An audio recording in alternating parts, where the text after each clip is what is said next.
Yo. We have officially finished the Dallas Marathon.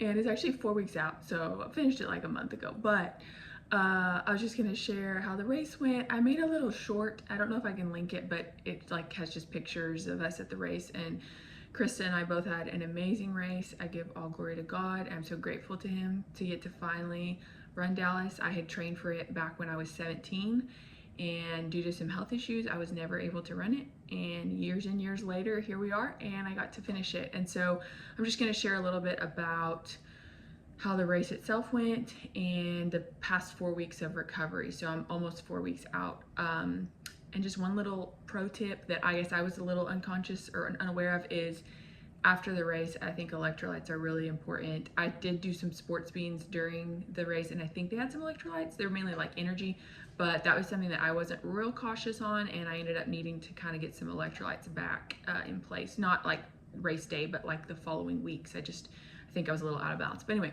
so Dallas Marathon.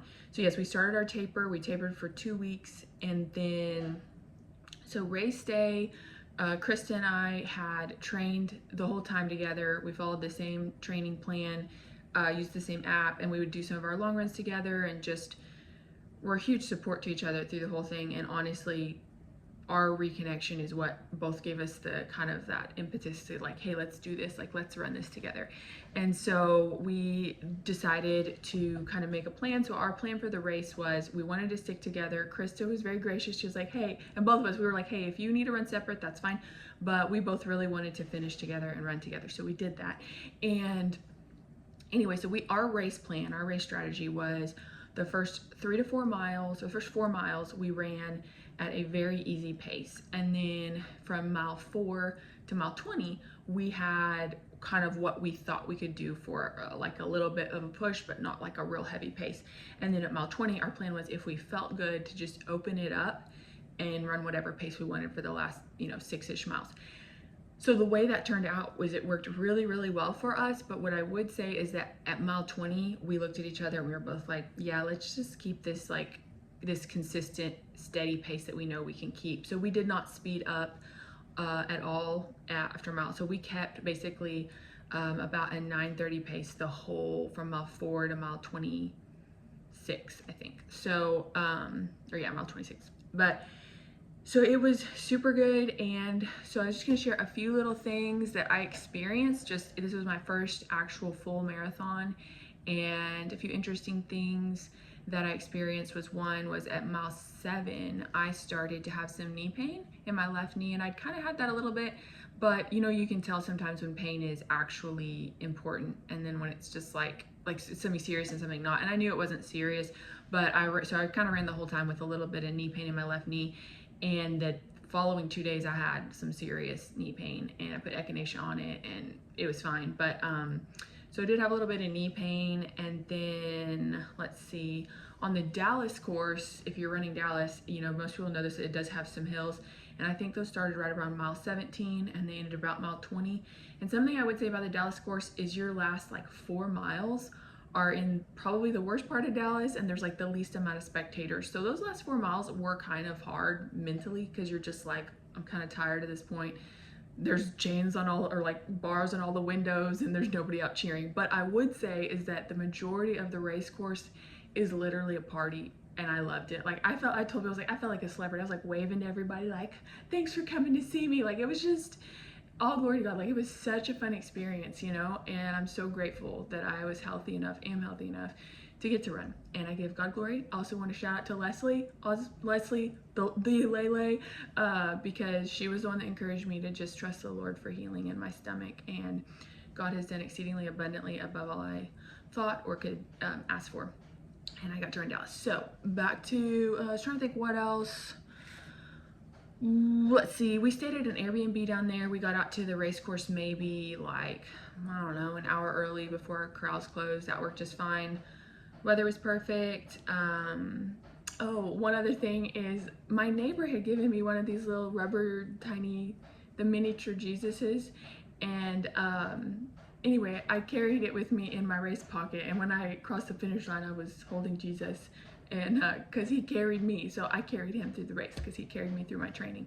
But Yeah, so the race went great. I felt like we never hit a wall, probably because we kept our pace really steady, and yeah, it was amazing. So race was good. And the other thing I wanted to share just a little bit about was, so we're 4 weeks out, and maybe word to the wise, I don't know, word of experience is you really do. And my sister told me this, who's very knowledgeable in these things.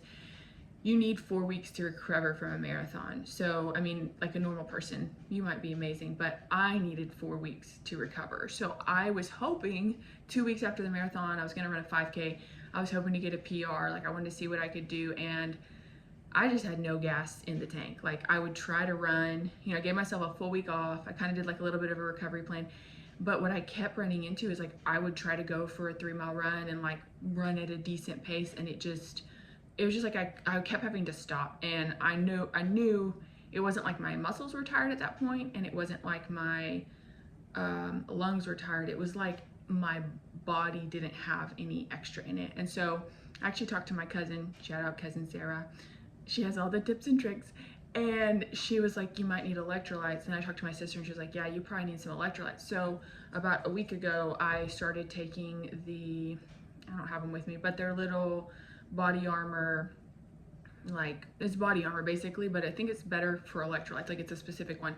That along with some magnesium, because I was having, so the few nights after the race, I started having some like where I could feel my heartbeat a little irregular, and I never have that. And then also, and again, this is just my experience. I'm not giving you advice about what to do. You should talk to a doctor, but I'm just saying that I think my electrolytes got a little bit off.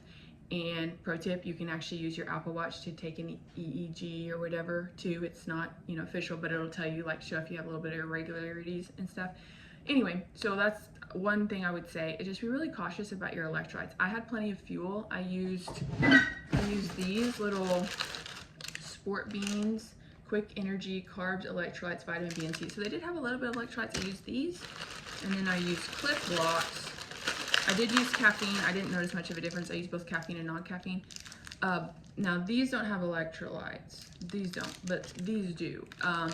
But anyway, I think I got my electrolytes off. So just be cautious about that and going forward. And I drank at almost every single water stop. I would either get water or Gatorade. And one other thing, just a tip, when you're going, they had one about every mile and a half, they'd have a water stop, or every 2 miles.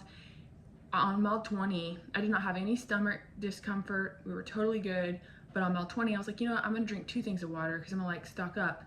And that was not wise, because that actually did give me some stomach discomfort. So I would really say, listen to your body when you're out there on the course. When I was in training, I had a 1.5 mile loop, and I would leave my water, and I would drink maybe every 2 or 3 laps. I would drink water, it kind of depended. But I would drink a lot more each time because I was sitting there drinking. So at the water stops, you're only getting about this much water or Gatorade. And so that is the one thing, is I ended up stopping a lot more, or not stopping, but picking up drinks a lot more than I thought. But I would not drink extra, because you're like, oh, well, this doesn't sound good, but I'm gonna go and drink so I have extra.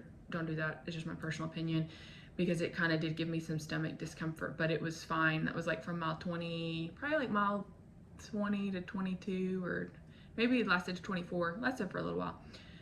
So yeah, so grateful. And I actually am training for, big announcement, now we're training for Little Rock in March. So yes, excited for that. And that one, I'm gonna see kind of, now that I have the distance under me, I'm gonna see if I can PR, and I plan to share as well in that one, because this training session is not gonna be so much about building the base mileage. It's gonna be more about, I wanna actually see what kind of speed I can achieve. And so that's the goal.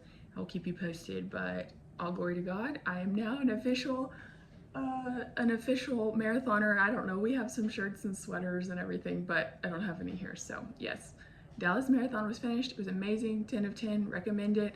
If you've ever wanted to run a marathon and like, you're like, man, I really want to do that, just go for it. Like, you can do it. Anybody can do it. Like, there's no, ask the Lord for help, and then just go for it, because there's no time like the present. So highly recommend it.